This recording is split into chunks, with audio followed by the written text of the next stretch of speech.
Mr. Higgins from Louisiana. Thank you, Mr. Chairman. I thank our witnesses for being here today. Commissioner Sabatino, could you step through for the record your chain of command above, ma'am, beginning with President Biden and Secretary Mayorkas and coming down through your chain of command? Can you identify the chain of command above you? Yes, certainly beginning with the President, down to Secretary Mayorkas, to our acting Commissioner Troy Miller, to my direct leadership, which is Executive Assistant Commissioner Pete Flores. So you are two positions in chain of command removed from Secretary Mayorkas? Just to clarify for the record, based on what you just said? At least two removed. And that essentially is our chain of command, yes. Is there more?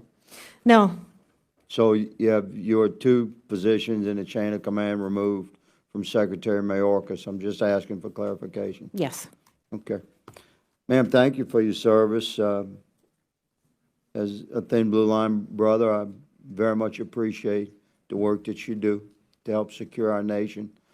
Do you have, in the course of your command, you have ongoing conversations, communications, emails, maybe text messages with your chain of command up, obviously?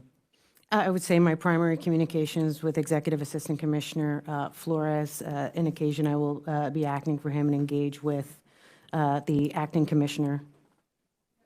Okay. Thank you for that clarification. Do you have direct communications by telephone or email, text with Secretary Mayorkas?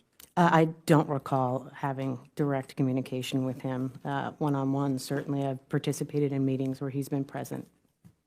When you say participate in meetings, would those be in person or virtual? I believe they've all been virtual. They've been virtual.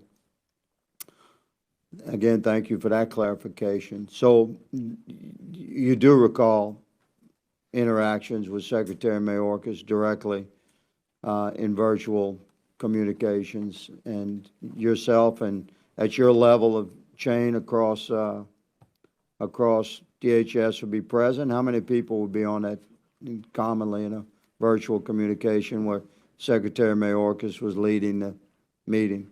I think that could range from 5 to 6, 7 people There you go. to large groups. Just to give us a picture there. So you've had, during the course of your service, over the last couple of years, would you say a handful of direct communications with wherein Secretary Mayorkas was leading that meeting?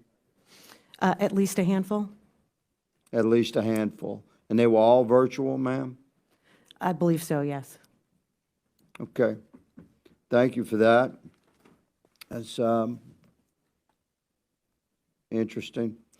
Madam, regarding vessels and vehicles screened at the ports of entry, I've observed operations many, many times in my trips to the border, and I'm always impressed by the professionalism and the focus of the men and women. They're working long shifts. Many of them are working doubles. They're working 2 8-hour shifts. Is this common in under your chain, that you have your men and women working 2 8-hour shifts?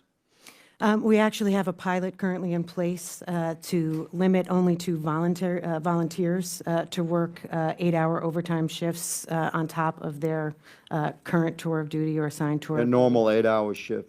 So you do have men and women under your command working 16 hours a day. My understanding is they work 5 days. Is that correct? Yes.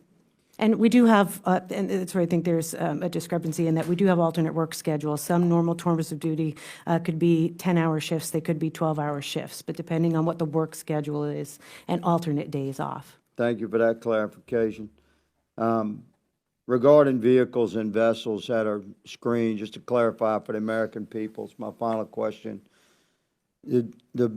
A vehicle coming through a port of entry is screened with technology, have electronic screening that we won't go into the details of, but this essentially viewed with technology by men and women under your command. That's the initial screening for a vehicle, is that correct? We currently scan in personal vehicles 1% to 2% coming across the southwest border. With the deployment of technology over the next 2.5 years, we expect to increase that to 40%. And of the vehicles and vessels that are screened with technology, some are pulled aside for secondary search by actual agents and usually dogs, correct? Yes, they could be referred for a variety of reasons. And is that, in that secondary search, is that where you make your drug seizures? It could be something that's identified right on primary, depending on the concealment, but it also could be secondary NAI screening that could identify anomalies in a search done in our secondary areas. And you had stated that the percentage of secondary screening was what? Let me let you state that. So for passenger vehicles, it's currently 1% to 2%. 1 to 2%. And for commercial vehicles, it's 15% to 17%, with an increase to about 70% with the deployment of new technology. Thank you, Mr. Chairman. My time has expired. I yield. Thanks for watching, everybody. Make sure to hit that subscribe button. Turn on your notifications so every time I put out a video, you can know about it. It'll come up in your feed. Hit that like button if you liked it. And be positive. Peace.